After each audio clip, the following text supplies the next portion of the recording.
Today, we are diving deep into the life of one of the most towering figures in all of Islamic history, Abu Hanifa.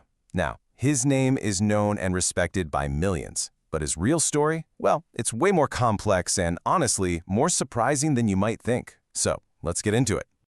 All right, we're going to kick things off with a question that seems pretty simple on the surface, but it's actually a massive historical puzzle.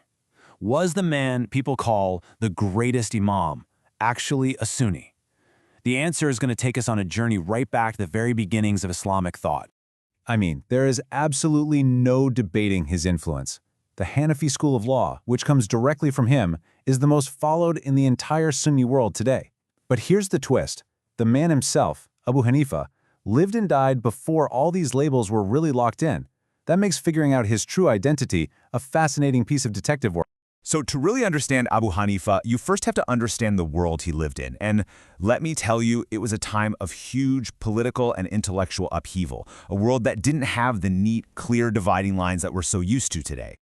Just look at this timeline. It gives you a sense of the incredible chaos Abu Hanifa navigated. He was born under one empire, the Umayyads, saw them get violently overthrown by the Abbasid Revolution, and then ended up dying in an Abbasid prison. This guy was literally caught between empires, and that experience shaped absolutely everything about him. And here is the absolute kicker. The formal term for Sunniism, al-Sunnah wa al-Jama'ah, it wasn't really a thing until centuries after he died. So think about it, how could he possibly identify with a label that hadn't even been fully formed yet? It forces us to look right past the modern labels and focus on the man himself.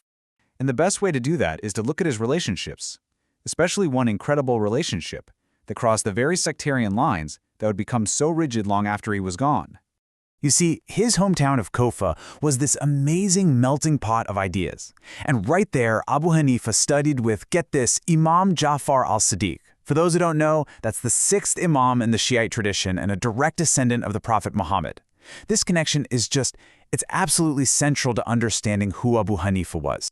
And this wasn't just some casual thing. Listen to Abu Hanifa's own words about his teacher. He said, "I have not seen anyone with more knowledge than Ja'far ibn Muhammad." Wow, that quote just powerfully shows you how, in this early period, knowledge was this fluid thing, flowing between scholars before those hard sectarian walls were ever built. Now, of course, later on, different traditions saw this relationship through their own lens. Sunni sources tend to highlight the mutual respect, the honorable student and his revered teacher. Shiite sources, on the other hand, they acknowledge the connection, but they often critique Abu Hanifa for using his own legal reasoning instead of just sticking to what the imam taught. It really shows how his legacy became this kind of contested ground, claimed by both sides. But here's the thing about Abu Hanifa. He was not just some scholar locked away with his books. No way. He was a man of intense, fierce principles, and that put him on a constant collision course with the most powerful people of his time. And this defiance, it wasn't a one-off thing. It was the pattern of his entire life. He refused to be a judge for the Umayyads, and they had him flogged for it. He didn't just quietly support rebels, he actively funded their uprisings. And then when the Abbasids took power, he did it again. He refused their offer to be chief judge, and that's what landed him in prison, where he eventually died. This was a man who answered to his conscience, not to any caliph. And what's so crucial to understand is that his opposition wasn't about picking a side, one dynasty over another. He saw both of them as illegitimate, as tyrants. His loyalty wasn't to power, it was to his idea of justice. And he consistently sided with the people who challenged that power, who were often, by the way, descendants of the Prophet's family. Okay, so this rebellious streak gets even clearer when we zoom in on his specific opinions about some of early Islam's most controversial figures. His support for the Ahlul Bayt, the family of the Prophet, was deep. Sources say he had a deep love for them. He put his money where his mouth was, backing their rebellions. He admired Ali's character and leadership. He deeply respected Hassan and Hussein. Now, these are all positions that align very, very closely with what would later become core Shiite beliefs. And then you see the flip side, his opinion of Muawiyah, the guy who founded the Umayyad dynasty. He called him an unjust rebel. And his view of Yazid, the caliph behind the tragedy of Karbala, was even more severe. Some sources even suggest he might have considered him an outright disbeliever, a kafir. For his time, these were incredibly bold, even dangerous political positions to take. So, we've seen the rebel, and we've seen the student who crossed sectarian lines, but now we need to talk about his most enduring legacy, the revolutionary method of legal thinking that created an entire school of thought in his name. Let's just pause for a second and let the scale of this sink in. His school, the Hanafi school, isn't just one among many, it is number one. It is the single most followed legal school in the Sunni world, shaping the lives of hundreds of millions of people, from Turkey to Pakistan, Bosnia to Bangladesh. It's staggering.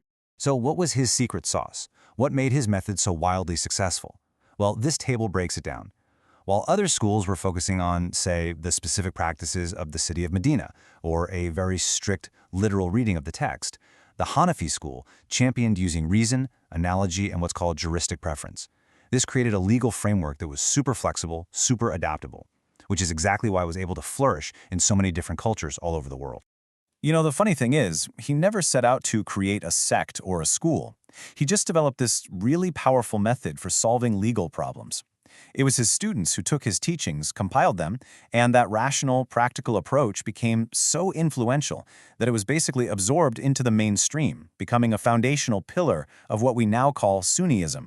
Which brings us right back to where we started. After all of this, was Abu Hanifa a Sunni? Well, as you've probably figured out by now, a simple yes or no just doesn't even begin to cover it.